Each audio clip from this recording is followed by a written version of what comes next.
Oke, halo semuanya. Selamat datang di Disney atau Edukasi Software Teknik Lingkungan Yay, episode 2.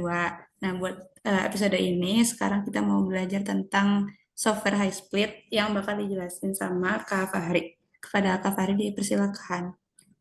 Oke, halo teman-teman. Hari ini kita akan belajar terkait high split. Jadi mungkin izin perkenalan terlebih dahulu. Kenalin, aku Fahri dari TL19. Sekarang udah lulus di Wisokto 2023. Ya, mungkin langsung share aja. Hari ini kita akan mempelajari terkait software high split. Dan high split ini sebenarnya banyak digunakan di TA-TA mahasiswa yang topiknya terkait udara atau pengolahan udara atau pencemaran udara, semacamnya seperti itu. Jadi mungkin kita mulai dengan sebuah cerita dulu kali ya. Jadi terkait pencemaran udara atau air pollution itu sendiri, pasti teman-teman banyak dengar kasus terkait pencemaran udara sekarang-sekarang ini. Apalagi terlihat banget ya di langit-langit gitu di Bandung, di Jakarta, dan apalagi kalau misalnya naik pesawat, kalian pasti lihat apa ada kayak perbedaan layer antara layer yang apa ada polutannya kemudian naik lagi ke udara yang lebih bersih gitu. Nah itu efek pencemaran udara sayangnya. Gitu. Dan mungkin bagi manusia tidak hanya terlihat jelek saja, tetapi juga uh, sangat tidak sehat dan menurunkan kualitas hidup masing-masing orang yang tinggal di bumi ini gitu. Dan sebenarnya pencemaran udara banyak banget kasus di mana sumbernya bukan dari setempat atau di daerah itu gitu. Seringkali ada pencemaran udara yang masuk dari daerah lain dan melalui udara. Dan biasanya pencemaran udara yang seperti itu sudah melalui berbagai reaksi dan berbagai apa ya dan jarak yang sangat jauh gitu untuk sampai di daerah itu. Dan akibatnya adalah penurunan kualitas udara dan juga kesehatan umum di berbagai daerah yang konsentrasi polusi udaranya sangat tinggi gitu. Dan ini nama transportnya adalah Interstate Air Pollution Transport atau transport udara. Dan ini sebenarnya jadi apa ya? Jadi pembelajaran hari ini dengan high speed sendiri. Tuh. Nah, oleh karena itu kita butuh high split. That's why we need high split. Dan high split itu sebenarnya singkatan dari Hybrid Single Particle Lagrangian Integrated Trajectory. Dan jadi itu sebenarnya kayak campuran-campuran modeling dengan rumus Euler's method dengan Lagrangian semacamnya gitu. Sebenarnya aku nggak begitu paham dan sebenarnya nggak penting. Yang penting kita hari ini belajar di aplikasinya sendiri aja. Oke, jadi apa sih high speed sendiri itu? To put it simply, high speed adalah komputer model yang menggunakan trajektori dari sebuah badan udara untuk menentukan seberapa jauh dan arah badan udara itu sendiri bergerak. Dan biasanya badan udara itu ketika kita menggunakan high speed dan dimodelkan, biasanya juga kita asumsikan untuk dia sudah mengandung polutan udara ketika dia bertransport begitu. Dan high split itu biasanya juga bisa digunakan bukan hanya untuk trajektori, tapi untuk hal-hal seperti dispersi polutan udara uh, dari suatu sumber atau misalnya chemical transformation, jadi kayak dari satu zat ke zat lain, dan deposition juga dari partikulat. Dan kegunaannya di teknik lingkungan, jadi ini banyak digunakan untuk biasanya untuk riset, riset atau emergency response events ketika misalnya ada kayak uh, apa volcano eruption atau semacamnya gitu. Jadi itu dari peristiwa-peristiwa tersebut di forecast dan kemudian dibentuk sebuah hubungan dan penjelasan antara sumber sumber polutan udara itu sendiri dan reseptor polutan udara itu sendiri gitu. Dan bisa dari berbagai macam polutan udara dan material yang sifatnya hazardous. Jadi beberapa contoh juga untuk lebih detailnya seperti back trajectory analysis untuk mengetahui source receptor relationship, kemudian tracking atau forecasting material yang radioaktif, kemudian uh, ketika ada wildland fire atau api yang gede banget itu bisa diprediksi arah asapnya itu kemana, kemudian partikulat yang ditiup oleh angin, dan terakhir uh, dari sumber-sumber yang tidak bergerak dari emisi-emisi antropogenik. Jadi itu beberapa contoh gitu ya. Masih banyak contohnya lagi, tapi mau ini singkatnya gitu sih, generalnya. Dan ini kurang lebih display websitenya gitu ya. Jadi ini ada HighSplit, dan HighSplit itu sebenarnya datang dari NOAA, Air Resources Laboratory. Dan hari ini mungkin yang ditunjukin ada beberapa fitur dari HighSplit, yaitu trajectory dan dispersion. Sebenarnya banyak kegunaannya HighSplit ini, tapi hari ini mungkin hanya dijelaskan yang trajectory saja, karena kebetulan itu yang tidak menggunakan registrasi terlebih dahulu, dan ini yang paling umum digunakan oleh mahasiswa tingkat akhir yang sedang menjalankan tugas akhirnya. Jadi mungkin untuk sedikit konteks, trajectory itu apa? Trajectory adalah arah sebuah badan udara berjalan saat bergerak di atmosfer begitu. Dan itu kayak satu arah. Sementara mungkin untuk fitur satu laginya yang juga penting tapi tidak diajarin hari ini adalah dispersion atau dispersi, yang sebenarnya sifatnya kayak dari sumber, kemudian secara radial dia menyebarnya seperti apa gitu. Jadi akan ada profilnya juga. Nah, mungkin daripada ngejelasin terus, sekarang kita coba cara pakainya.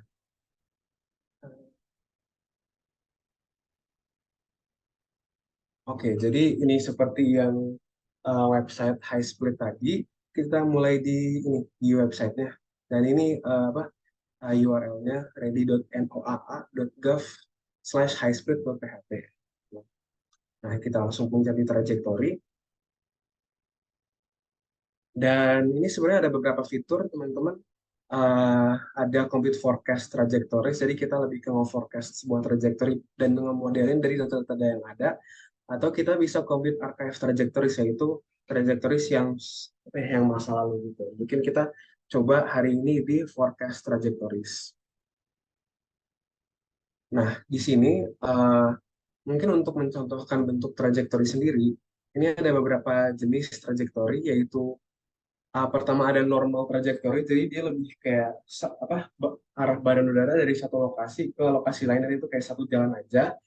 Atau ada matrix trajectory, jadi kurang lebih sama tapi dibuat dalam bentuk grid seperti ini gitu. Jadi dari grid ini, dari masing-masing titik di gridnya akan dimodelkan arah dari masing-masing titik yang di grid itu. Jadi kayak satu ke sini, satu ke sini, satu ke sini begitu.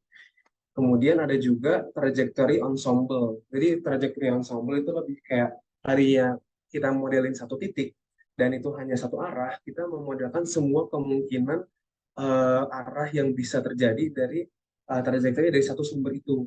Gitu.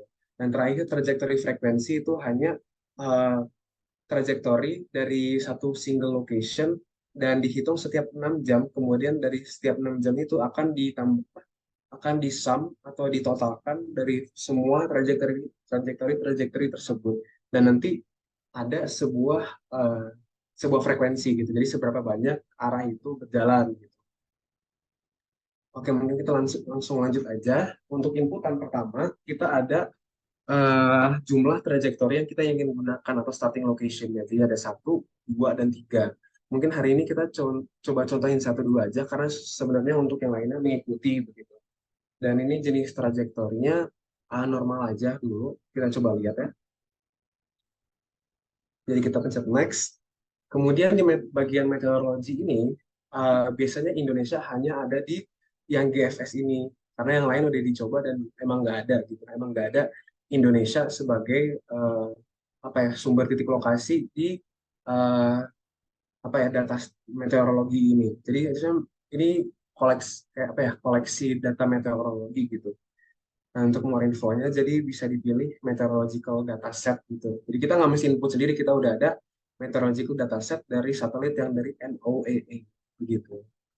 Jadi pilih yang GFS, itu yang pertama. Eh, kemudian eh, kemudian scroll ke bawah, dan ini harus input eh, starting locationnya gitu. Jadi karena satu, hanya input satu, kemudian karena Indonesia di Southeast Asia kita sebut South, terus longitude-nya terserah, ini cuma sebagai contoh aja, ya ini East karena pasti Indonesia di bagian East Southeast gitu. Kemudian next, Nah, ini uh, langsung muncul meteorological file yang kita pengen pakai. Gitu. Jadi sebenarnya ada beberapa ini apa ya seperti kayak apa pemilihan meteorological forecast cycle. Jadi pilihan-pilihan ini adalah data meteorologi satelit yang paling baru gitu. Jadi mungkin karena kita pengen pakai yang paling baru, kita pilih yang 00 UTC, itu yang paling baru. Itu yang terakhir direkam dari satelit. Nah, sekarang kita bisa pilih beberapa option. Ini ada model run details dan pertama ada trajectory direction. Jadi yang harus diperhatikan dari trajectory direction ini sendiri adalah forward atau backward trajectory. Bedanya apa? Jadi untuk forward trajectory itu dari itu trajectory dari starting location satu ke masa depan gitu. Jadi masa depannya badan udara itu akan di mana arah geraknya.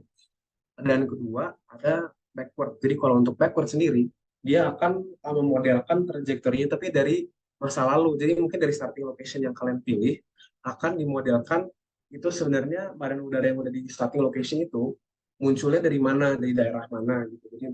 Jadi dimodelkan masa lalunya.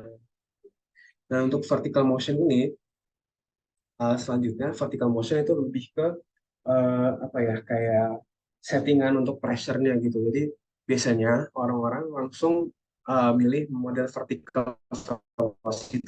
Jadi juga apa hitung badan udaranya. Jadi misalnya dia akan naik atau turun secara vertikal gitu. Kemudian tadi ada juga pilihan untuk memilih isobarik. Jadi itu isobarik itu bisa pilih pressure di sebuah ketinggian yang kalian mau. Jadi kalau misalnya kalian risetnya spesifik ke butuh pemodelan di pressure sekian gitu, itu langsung dimasukin ke isobarik. Dan terakhir ada isentropic. Dan kalau isentropic itu lebih ke constant potential temperature surface. Begitu. Kemudian ada start time atau UTC. Jadi kalian hati-hati kalau milih start time-nya di UTC ya. Kan kita sekarang di WIB. Nah, dari WIB itu kalian coba ubah ke UTC. Jadi jangan langsung masukin asal masukin ke WIB gitu nggak bisa. Kemudian total run hours-nya terserah kalian. Bebas gitu kalau misalnya kalian mau pilih 120 atau 250 juga bebas berapa lama kalian butuh dan seberapa scope kalian gitu. Karena kan biasanya runtime itu tergantung emisi kalian mau observe di skala lokal atau apa ya transboundary. Jadi dari kayak misalnya dari satu daerah ke daerah lain atau misalnya kalian mau memodelkan secara apa ya antar negara juga bisa gitu. Jadi biasanya antar negara kalian milihnya semakin lama. Nah, itu biasanya dicoba-coba aja seperti itu. Dan juga bisa kalian memilih berapa setiap berapa jam kalian ingin ngeran trajektori baru. Jadi misal di jam pertama akan dibuat trajektori, kemudian akan dibuat trajektori lagi dan seterusnya gitu. Jadi itu bisa kayak semacam looping gitulah, semacam looping untuk kalian tahu setiap jamnya trajektorinya akan kemana. Dan biasanya ini kalau mau ngeliat perubahan trajektorinya per jam. Gitu. Nah, kemudian ada starting latitude dan longitude ini yang kalian input di awal. Kemudian ini juga bisa dimasukkan supaya starting location line kan tadi total tiga ya, makanya bisa input juga di sini tiga gitu kalau kalian mau. Eh, Kemudian ada automatic mid boundary layer height. Jadi untuk ini kalau misalnya milih yes, modelnya akan memilih untuk mixed boundary layer. Jadi itu mixed boundary layer artinya layer di udara yang biasanya terjadi banyak reaksi-reaksi antara zat kimia. Eh, ya kalau misalnya enggak ya kalian juga nggak apa-apa. Itu tergantung riset kalian dan justifikasi riset kalian. Gitu. Kenapa menggunakan mid boundary layer. Dan kemudian ada level, ada height gitu. Nah, di sini kalian bisa memodelkan di berbagai ketinggian. Jadi misalnya kalau misalnya kalian mau level 1 height milih yang 500, kemudian kalau level 2 bisa memodelkan milih 1000, dan di level 3 ada 1500. Jadi benar-benar terserah kalian mau masukin berapa. Mungkin hari ini biar kelihatan lebih jelas kita masukin 2 aja. Dan jangan lupa dipilih juga satuannya bisa meters above ground level atau meters above sea level. SL ini sea level. Tinggal dipilih aja terserah. Gitu. Yang penting kalian konstan aja kalau misalnya kalian melakukan beberapa trajektori. Yang penting konsisten terus pakainya AGL ya AGL, atau misalnya pakai above sea level terus pakai above sea level terus, harus konsisten begitu. Kemudian ini ada display options untuk eh, eksportan hasil trajektori kalian sendiri gitu. Nah, di sini kalian bisa memilih untuk apakah kalian butuh GIS output dari kontur. Jadi kalau misalnya kalian mau taruh di GIS kayak QGIS atau ArcGIS, nah kalian bisa tuh menggunakan fitur ini untuk ekspor file GIS. Dan misalnya kalian mau apa ya, bikin sebuah peta gitu, itu juga lumayan penting. Kalian butuh file GIS-nya agar bisa uh, mengintegrasikan trajektorinya dengan map yang kalian pakai gitu. Seandainya kalian ingin melihat ini tuh sebenarnya di dekat sini ada kayak bangunan-bangunan apa atau fasilitas-fasilitas apa yang mungkin akan memunculkan emisi. Nah, ini ada beberapa display options seperti resolution atau DPI. Jadi choose the resolution of the final graphic images in dots per inch gitu. Dan semakin gede DPI-nya, semakin gede GIF image-nya. Dan ini ada zoom factor, jadi kalau misalnya kalian, ini juga penting sebenarnya di uh, pemilihan scope dari trajektori kalian. Kalau misalnya lokal ya zoom factornya lebih kecil aja, dan semakin jauh trajektori kalian semakin gede gitu, pilihnya untuk zoom factornya sendiri. Kemudian plot projection ini nggak terlalu penting, tapi untuk penjelasan, the output graphic can be plotted in on a polar stereographic Lambert conformal. Nah, ini mungkin bisa diekspor sendiri aja, tapi ini sebenarnya nggak terlalu penting dan biasanya dipilih yang default aja. Kemudian ada vertical plot height units, biasanya aku milihnya di meters above ground level. Tapi kalau misalnya kalian mau milih juga, kan kalau misalnya di udara tuh atau di atmosfer, di masing-masing ketinggian ada pressure yang berbeda. Nah, kalian bisa pilih itu, pressure atau nggak theta, terserah. Kemudian label interval, nah ini untuk label intervalnya lebih ke uh, apa ya, kayak semacam sumbu X-nya gitu. Sumbu kan untuk trajektorinya sendiri akan dimodelkan juga dari sumbu X-nya. Kemudian dari sumbu X-nya sendiri akan kelihatan seperti kayak jam mulainya. Jadi di setiap jam dia ada di ketinggian berapa. Dan juga ada kayak nanti di mapnya bisa dilihat sendiri, nanti ada semacam kayak apa ya, kayak uh, dot gitu, dot yang menandakan dia udah 6 jam, terus 6 jam, terus 6 jam. Jadi ya, kemudian color detector sih untuk menentukan warna aja. Terus ini kayak selain itu cukup self explanatory, jadi bisa diekspor sendiri ya. Kemudian ini bisa juga dump meteorological data along the trajectory dari database meteorologi yang kita udah pilih tadi, yaitu GFS. Nah, sekarang kita bisa request trajectory, ini tinggal dipencet sekali.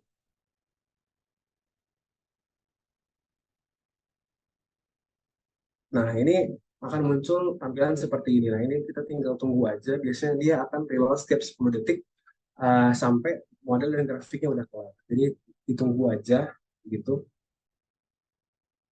Nah, ini udah loading lagi. Nah, ini langsung bisa di-download PDF-nya.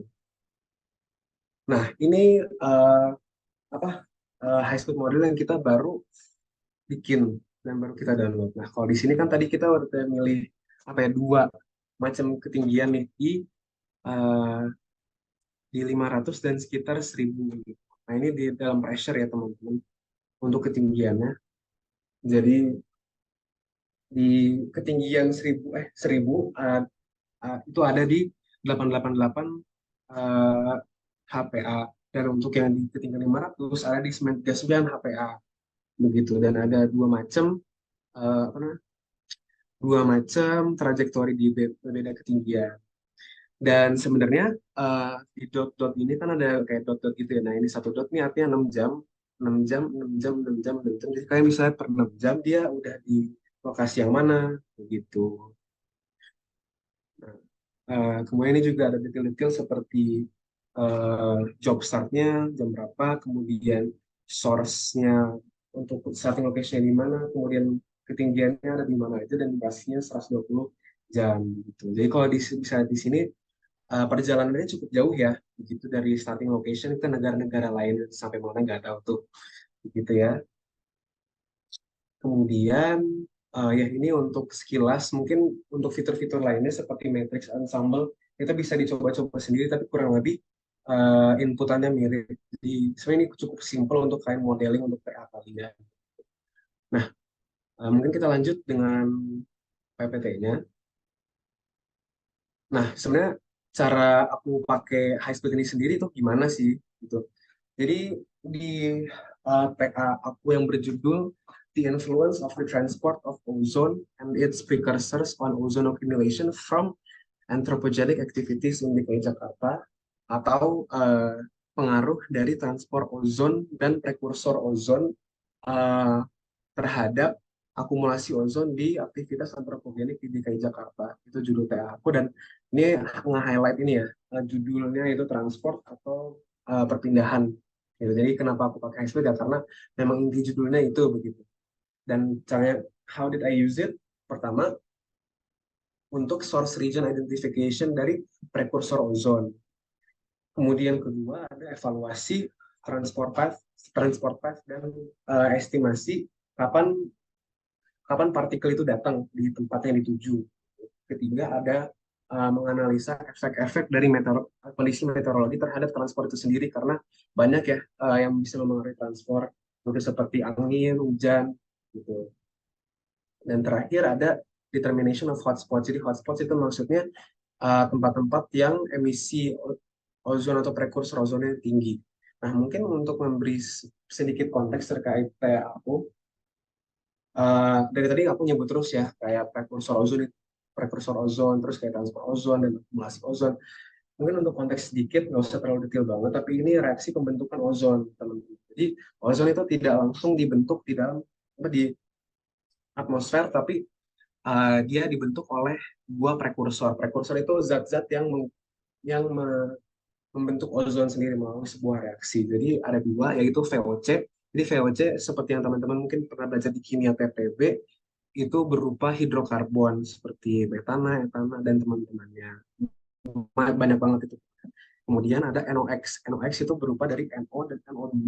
X-nya itu jumlah uh, atom O-nya gitu. Jadi ada dua ini, jadi itu mereka berperan dalam reaksi untuk membentuk ozon sendiri. Dan dari mana aku dapat data aku? Pertama ada di DKI, dari berbagai uh, stasiun udara di DKI Jakarta. Jadi pertama ada DKI 1 di Bundaran HI, DKI 2 Kelapa Gading, DKI 3 Jagakarsa, dan DKI 5 Kebonjeruk. Dan ini bersifat starting location juga. Dan ini beberapa hasil dari high speed aku. Jadi untuk harinya aku memilih di mana konsentrasi ozon paling tinggi. Karena sebenarnya untuk melihat event-event yang ekstrim atau fenomena-fenomena yang ekstrim yang memungkinkan kenapa sih ozon itu tinggi, dan pasti di hari yang ozon tinggi pasti dari sumber-sumber emisinya juga tinggi dong. Makanya ini mungkin buat ngelihat sebenarnya sumber-sumbernya tuh yang tinggi di mana aja sih, dan perkiraan perkiraan atau dugaan sumbernya yang mungkin harus dimitigasi untuk planning mitigasi pencemaran udara berikutnya. Begitu. Jadi banyak kan kalau misalnya dilihat di hasilnya ya, banyak yang asalnya dari southeast atau east atau selatan, timur, dan tenggara. Dan bisa dilihat juga sebenarnya ini kan Jakarta ya, dan tenggaranya Jakarta itu kurang lebih Cikarang dan Karawang yang sebenarnya uh, sebenarnya banyak kegiatan-kegiatan industri yang bisa menghasilkan prekursor-prekursor ozon tersebut yang emisinya tinggi gitu. Karena biasanya industri banyak kayak kegiatan pembakaran dan semacamnya yang mengakibatkan emisi tinggi itu. Nah, ini juga sama untuk DKI 3 dan DKI 5. Ini sumbernya rata-rata dari uh, Tenggara dan Timur gitu. Dan resultnya adalah kesimpulan ini yang aku tarik dari TA dan hasil-hasil high speed tersebut. Jadi high speed model ini mensimulasikan uh, transport badan udara yang mengandung polutan itu. Dan itu rata-rata arahnya dari di arah timur dan arah tenggara dari setiap stasiun. Jadi kurang lebih mirip-mirip ya di peak months. Jadi peak months ini maksudnya adalah bulan-bulan yang ozonnya tinggi gitu. Di mana beberapa sumber yang mayor seperti road transportation atau transport kayak mobil-mobilan atau bis gitu. Kemudian oil refineries, jadi minyak, dan combustion untuk manufaktur. Dan itu saja mungkin beberapa penjelasan dari materi eh, high speed ini. Thank you for listening and let's connect di mungkin di bawah dan LinkedIn aku untuk tanya lebih lanjut. Terima kasih teman-teman. Mungkin diserahkan balik ke akunya. Oke, makasih Kak buat penjelasannya. Eh, paling aku mau nanya dikit. Tadi kan Boleh, boleh. kalau pas aku lihat tuh eh, si softwarenya tuh kan ada yang website base sama yang di download gitu ya di PC. Oh iya. Nah itu tuh ada bedanya atau enggak ya? Kak? Atau sama aja? Sebenarnya bedanya dikit sih. Cuman kalau misalnya yang software sendiri itu pakai database kamu sendiri gitu. Jadi saya kurang lebih sama, tapi ya kalau bisa kalian siapin database untuk yang software, bentuknya software. Tapi rata-rata yang aku lihat dari teman-teman aku yang PA tahun lalu yang udara, rata-rata pakainya yang website aja karena udah gampang, udah ada pertama ya data set yang udah ready gitu. Jadi nggak perlu cari-cari lagi repot. Oh, oke oke. Sama ini mau mastiin aja sih ini tadi yang eh TA kakak kan tadi tentang transport ozon itu kan. Nah, Iya, betul. berarti high speed itu cuman ini ya, cuman nge-modelin pergerakan udara secara umum, bukan kayak spesifik ozon gitu. Oh, Maaf ya soalnya spesifik ozon aku, enggak? Iya, soalnya iya, aku paham, masih paham. belum paham. Sebenarnya untuk high speed ini emang susah kalau misalnya kayak benar-benar menghitung konsentrasi dan kayak zat ozonnya sendiri gitu. Tapi kemungkinan kan karena badan udara mengandung banyak polutan dan apa ya kemungkinan itu membawa membawa polutan ozon sendiri karena biasanya kan udara isinya banyak ya gitu.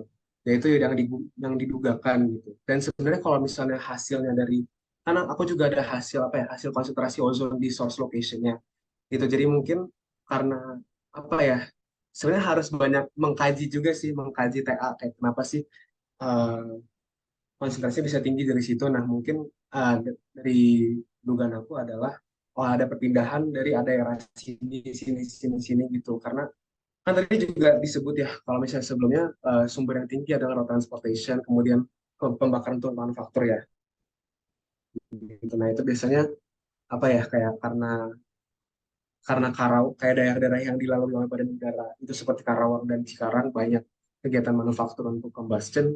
Nah itu jadi dugaannya gitu. Kurang lebih harus ya mengkajinya gitu lah. Maaf kalau kurang jelas ya tapi boleh ditanya lagi kalau misalnya kurang jelas. Oh, oke oke Kak. Udah aman. Makasih Kak buat waktunya. Udah mau ngejelasin tentang high split. Mungkin ada kata-kata penutup. Oh ya, untuk yang ngambil TA tahun ini untuk mahasiswa tingkat akhir semangat ngambilnya dan carinya kalau bisa yang gampang lulus aja atau misalnya yang kayak tinggal modeling-modeling gitu aja. Tapi sebenarnya kayak semoga dengan materi ini kalian dapat banyak insight terkait pengelolaan pencemaran udara itu sendiri dan kayak cara-cara riset yang interesting dengan high speed ini dan semoga bisa jadi salah satu metode terpilih untuk TA kalian. Semangat!